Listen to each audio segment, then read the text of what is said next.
علی عبادہ الذین اصطفى اما بعد فاعوذ باللہ من الشیطان الرجیم بسم اللہ الرحمن الرحیم۔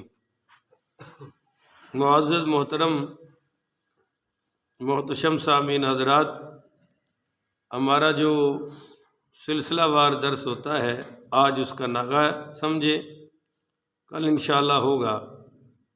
تو آج 20 دسمبر بروز منگل 2022 بعد نماز فجر کا یہ درس قرآن و حدیث انشاءاللہ سورہ فتح کی آیت نمبر 29 میرے سامنے ہے، اسی پر مشتمل ہوگا کہ اللہ تعالیٰ نے فرمایا محمد الرسول اللہ صلی اللہ علیہ وسلم کہ محمد اللہ کے رسول ہیں۔ سبحان اللہ۔ والذین معہ، اب جو ان کے ساتھ والے ہیں، جو حضور کے ساتھ ہیں، یعنی محمد کے رسول ہونے کا پتہ کرنا ہے تو دیکھو ان کے ساتھ والے کیسے ہیں۔ جیسے پرانے زمانے میں اور آج کل بھی لوگ کہتے ہیں بھائی لڑکے کے اچھے اور برے ہونے کا پتہ کرنا ہے تو دیکھو ساتھی کیسے ہیں، دوست کیسے ہیں، اٹھنا بیٹھنا کن میں ہے، سفر کن کے ساتھ کرتا ہے، دوستیاں کن کے ساتھ رکھتا ہے، پتہ چل جاتا ہے۔ تو سوسائٹی سے بندے کی اپنی حیثیت کا پتہ چل جاتا ہے۔ تو اللہ تعالیٰ نے دعویٰ کر دیا کہ محمد الرسول اللہ، محمد اللہ کے رسول ہیں۔ والذین معہ، اور جو ان کے ساتھ والے ہیں، یعنی ان کی رسالت کا اثر، ان کی نبوت کا اثر، ان کی نبوت کی تبلیغ کا وہ جو منبع اور ماوا ہیں وہ ہیں ساتھ والے۔ تو دیکھو بھئی ساتھ والے کیسے ہیں، تو ان کی پہلی صفت آ گئی کہ صحابہ حضور کے ساتھ ہیں، صحابہ حضور کے ساتھ ہیں، یہ پہلی صفت آ گئی۔ اچھا جی، دوسری صفت اشداء علی الکفار، یہ کافروں پر بڑے سخت ہیں، آپس میں سخت نہیں ہیں۔ آپس میں تو باپ کے قاتل نے بھی کلمہ پڑھ لیا تو سینے سے لگا لیا، بھائی کے قاتل نے بھی کلمہ پڑھ لیا تو انہوں نے فوری معاف کر کے سینے سے لگا لیا۔ پر اشداء علی الکفار، کافروں کے ساتھ بڑے سخت ہیں۔ اور تیسری صفت رحماء بینہم، آپس میں بڑے رحم دل ہیں۔ میں نے کل شاید آپ کو بتایا تھا کہ دو چیزیں انسان کو برباد کرنے والی ہیں، حد سے زیادہ نفرت اور حد سے زیادہ محبت۔ تو اللہ کہتا ہے کہ دیکھو صحابہ کی محبتوں پر بھی میرا اور میرے رسول کا قبضہ ہے، ان کی نفرتوں پر بھی میرا اور میرے رسول کا قبضہ ہے۔ یہ محبت اس سے کرتے ہیں جسے اللہ رسول پیار کرتا ہے یا جو اللہ رسول سے پیار کرتا ہے، اور نفرت اس سے کرتے ہیں جسے اللہ رسول نفرت کرتے ہیں اور جو اللہ اور اس کے رسول سے نفرت کرتا ہے۔ تو یہ تین صفتیں ہو گئی جی۔ اب سنیے چوتھی، تراہم رکعن، اگر آپ رات کو دیکھیں اے میرے محبوب کہ آپ کے صحابہ رات کو کیا کرتے ہیں، تو رکعن، یہ رکوع کرتے ہیں۔ تو پتہ چلا کہ صحابہ کی جلوت کا گواہ بھی اللہ ہے اور تنہائیوں یعنی خلوت کا گواہ بھی اللہ ہے۔ تو خلوت میں کیا کریں گے جی؟ چوتھی صفت رکعن، رکوع کرتے ہیں۔ پانچویں سجدہ، یہ راتوں کو سجدے کرتے ہیں۔ اللہ کے نماز میں تو سب کچھ ہی آ جاتا ہے، تو اللہ یہی فرما دیتا کہ آپ کے صحابہ رات کو نماز پڑھتے ہیں، پر نہیں، اللہ تعالیٰ نے صحابہ کی دیکھی کتنی شان بیان کر رہا ہے، رکوع علیحدہ بیان کر رہا ہے، سجدے علیحدہ بیان کر رہا ہے۔ تو کتنی صفتیں ہوگی بھائی؟ 5۔ آپ کی توجہ نہیں ہے نا، کتنی صفتیں ہو گئیں؟ 5۔ اور چھٹی یبتغون فضلا من اللہ ورضوانا، یہ رکوع اور سجدوں سے اللہ کا فضل تلاش کرتے ہیں۔ اب یہاں اللہ کا فضل روزی نہیں ہے، یہاں اللہ کا فضل اللہ کی رضا ہے، اللہ کا قرب ہے، دنیا آخرت میں اللہ کی رضا ہے۔ تو کتنی صفتیں ہو گئیں؟ 6۔ 7ویں سیماہم فی وجوہہم من اثر السجود، کہ ان کے چہروں پر ان کے سجدوں کے اثر نظر آتے ہیں۔ اب آپ بتائیں، اندر غصہ ہو تو چہرے پہ کچھ اثر آتا ہے یا نہیں آتا؟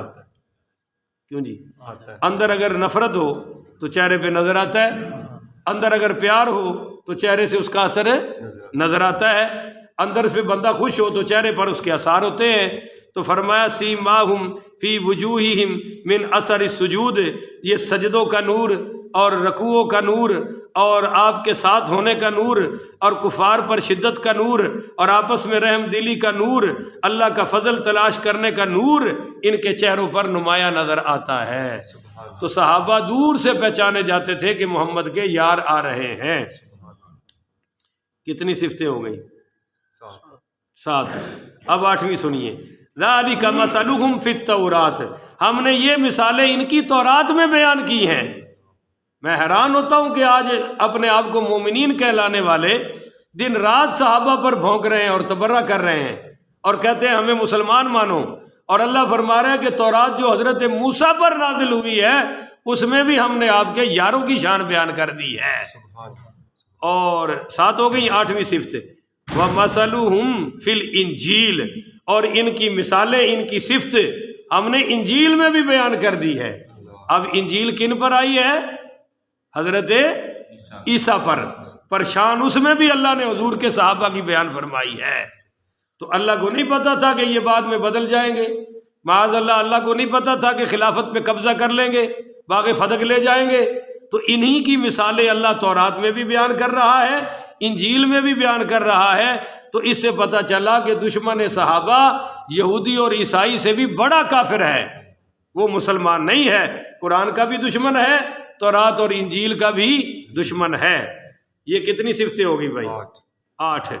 اب اللہ تعالیٰ اگلی جو 9ویں بات ہے نا، وہ ایک مثال سے سمجھا رہا ہے کہ کزرع اخرج شطأہ، جیسے ایک کھیتی اس نے اپنا ٹھکانہ، اپنا پٹھا نکالا۔ ساڈے ہاں وہ بیجتے نے جناب کپاہ، تواڈے ہاں اتنے کوئی نہیں، تو کپاہ دی پہلے نکلتی ہے پھل گڈی، پہلے سٹا نکلتا ہے اور پھر انہوں لگتی ہے پھل گڈی۔ تواڈے ہاں ہن منجی ہے تو پہلے کنک یا منجی، کنک دا پہلے سٹا نکلتا ہے اور پھر انہوں دانے لگنے شروع ہو جاندے نے، اور پھر ایک سطح آندی ہے کہ فصل پک جاندی ہے، کھیت لہلاندے نے۔ اللہ نے وہ تینوں مثالاں دیتی ہیں اور کساناں نوں سمجھایا مسئلہ کہ کزرع اخرج شطأہ، جس طرح جیسے ایک کھیتی ہے وہ پودا نکلتا ہے، فآزرہ، پھر اس کو تھوڑی سی طاقت آ جاتی ہے نا، وہ تکڑا ہو جاتا ہے، پھل گڈی لگ گئی جی، فاستغلظ فاستوى، پھر دبیز موٹا ہو جاتا ہے وہ، اور وہ یعنی پورا سٹا پک جاتا ہے، تو فاستوى علی سوقہ یعجب الزراع، فرمایا کہ پھر وہ اپنی ساکھ پر، اپنے جان پر وہ پورا درخت کھڑا ہو جاتا ہے، سٹا کھڑا ہو جاتا ہے، اور یعجب الزراع، تو وہ کسان بڑا خوش ہوتا ہے اپنی پکی ہوئی فصل دے کر۔ بولیے کسان بڑا خوش ہوتا ہے۔ تو 3 درجے ہیں جی فصل کے، پہلے وہ پودا نکلتا ہے، پھر تھوڑا تھوڑا سا اس کو وہ گندم آتی ہے، پھر تیسرا مرحلہ کیا ہے کہ پک جاتا ہے، تو پکی ہوئی کھیتی دے کر کسان خوش ہو جاتا ہے۔ اب توجہ کریں، یہاں بھی 3 دور ہیں۔ پہلا دور ہے مکی، مکہ میں میرے نبی پاک نے کلمے کا بیج بویا، کلمے کا بیج بویا، ایمان کی فصل کا بیج بویا، اسلام کی فصل کا بیج بویا، کلمہ پڑھایا۔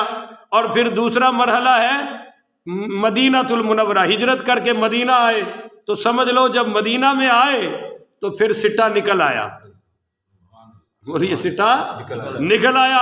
اور جب فتح مکہ ہو گیا اور سرکار نے حجۃ الوداع کیا تو پوری فصل پک گئی، اور لہلاتی کھیت دیکھ کر جس طرح کسان خوش ہوتا ہے، اللہ کہتا ہے صحابہ کی تعداد دیکھ کر، ترقی دیکھ کر رحمان خوش ہوتا ہے اور نبی سلطان خوش ہوتا ہے۔ اب پکی ہوئی فصل کو اگر کوئی نقصان پہنچائے تو وہ کسان کا دشمن ہے یا نہیں ہے؟ تو جو پکی ہوئی جماعت صحابہ کو برا بھلا کہے وہ اللہ رحمان کا دشمن ہے یا نہیں ہے؟ وہ نبی سلطان کا بھی دشمن ہے۔ لیغیظ بہم الکفار، اور یہ دیکھ کر کافروں کے دل جلتے ہیں۔ اس کی مثال آپ سمجھے غور سے، اگر آپ کی پیلی عموماً ایک گندم کنے من آتی ہے ایک پیلی چو 50-60 من، 50-60 من، اگر آپ کی 150 من دے دے تو شریک جلے گا یا نہیں جلے گا؟ مخالف تو جلے گا نا، کہ بھائی یار ان کی فصل سے تو 1 ایکڑ سے 150 من گندم آ گئی، 150 من منجی آ گئی، وہ جلے گا۔ تو اللہ کہتا ہے کہ اسلام کی فصل ہے محمد کے صحابہ، اور پکی ہوئی تیار فصل ہے، اس کو جو دیکھ کر جلے لیغیظ بہم الکفار، تو صحابہ سے جلنے والے کافر ہیں۔ بولو بھائی، صحابہ سے جلنے والے کافر ہیں۔ یہاں ایک علمی بات بتا دوں آپ کو کہ تحفہ اثنا عشریہ کتاب لکھی ہے شاہ عبد العزیز محدث دہلوی رحمۃ اللہ علیہ نے، شیعہ قیامت تک اس کا جواب نہیں دے سکتے۔ اب لکھی ہوئی کو تو 200-250 سال ہو گئے نا، ابھی تک تو جواب نہیں دے سکے، اور قیامت تک دیکھ سکتے بھی۔ اب شاہ جی رحمۃ اللہ علیہ کہتے ہیں، یہ تو اس وقت کی بات ہے جب دیوبندی بریلوی تھے ہی نہیں، صرف سنی اور شیعہ ہی تھے۔ تو شاہ جی کہتے ہیں میں نے سارے عقائد لکھے، اینڈ میں پریشان ہو گیا کہ اب ان کو کافر لکھوں یا مسلمان لکھوں، میں کیا کروں؟ تو کہتے ہیں میں 3 راتیں کچھ نہ لکھ سکا، سوچتا ہی رہا، چوتھی رات سویا تو خواب میں حضور کا دیدار نصیب ہو گیا۔ یہ شاہ عبد العزیز محدث دہلوی لکھتے ہیں، تفسیر عزیزی میں بھی لکھا ہوا ہے۔ فرماتے ہیں کہ میں نے خواب میں پوچھا یا رسول اللہ بتائیے میں اس فرقے کو مسلمان لکھوں یا کافر لکھوں؟ تو آقا نے فرمایا سورہ فتح کی آخری آیت پڑھ لو، یہ والی۔ تو شاہ جی کہتے ہیں میں نے پھر محمد رسول اللہ سے پڑھنی شروع کی، جب یہاں پہنچا نا لیغیظ بہم الکفار، تو پھر میں نے لکھ دیا کہ دشمنان صحابہ کافر ہیں، مسلمان ہیں۔ وعد اللہ الذین، اب وعدہ کر لیا ہے اللہ تعالیٰ نے ان لوگوں سے جن کی صفتیں بیان کی نا، آمنو ایمان والے، وعاملوا الصالحات، پیچھے تقریباً 8 صفتیں بیان ہوئی تھی، آمنو 9ویں ہو گئی، وعاملوا الصالحات 10ویں ہو گئی، منہم مغفرہ، ان سے اگر کوئی غلطی ہو گئی تو میں معافی فرما دوں گا۔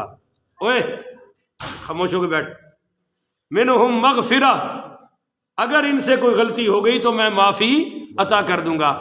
یاد رکھیے کہ نبی کو اللہ گناہ کرنے نہیں دیتا، صحابی کو گناہ پر رہنے نہیں دیتا۔ نبی کو اللہ نے معصوم بنایا ہے، صحابی کو محفوظ بنایا ہے۔ تو یہ ہو گئی جناب 9ویں، 10ویں اور یہ 11ویں، مغفرت کر دوں گا۔ اور 12ویں کیا ہے؟ وَأَجْرًا عَظِيمًا، ان کو میں اجر عظیم عطا فرماؤں گا۔ تو سوال آخری یہ کر کے بات ختم کرتے ہیں، یہ صفتیں میں پھر گنوا دوں جو آپ کو۔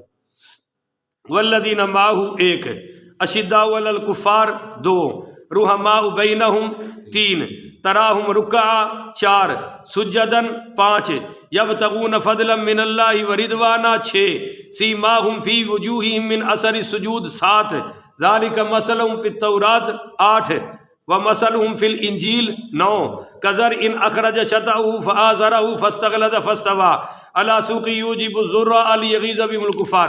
وعد اللہ الذین آمنوا، کتنی ہو گئی؟ 10، سارے ستے پہ ہو 10، وعملوا الصالحات، اور نیک اعمال 11، منہم مغفرہ 12، اور واجرا عظیمہ 13۔ تو یہ تقریباً 13 ہو گئی، کمی بیشی اللہ معاف فرمائے، کیونکہ سارے کام تو میں ہی کرنے نے، بیان بھی میں کرنا ہے، گنتی بھی میں ہی کرنی ہے۔ تو سوال یہ پیدا ہوتا ہے کہ صحابہ سے گناہ ہوئے کیوں، خطائیں ہوئی کیوں؟ تو بھائی اس لیے ہوئی کہ امت کو نمونہ چاہیے تھا کہ گناہ کے بعد کیا کرنا ہے۔ اب نبی تو گناہ کر نہیں نہ سکتا تھا، اللہ نے صحابہ سے کروا کے ان کی بخشش فرما دی کہ اے نبی کی امت اگر تم سے گناہ ہو جائیں تو یوں تمہاری بخشش ہوگی، یوں کرنا جیسے محمد کے صحابہ نے کی ہے، توبہ یوں کرنا، رجوع یوں کرنا۔ تو یہ ہے مغفرتم و اجرن عظیما۔ اللہ تعالیٰ سے دعا ہے اللہ مجھے اور آپ کو عمل کی توفیق عطا فرمائے، آمین۔ آخر ودعوانا ان الحمد للہ رب العالمین۔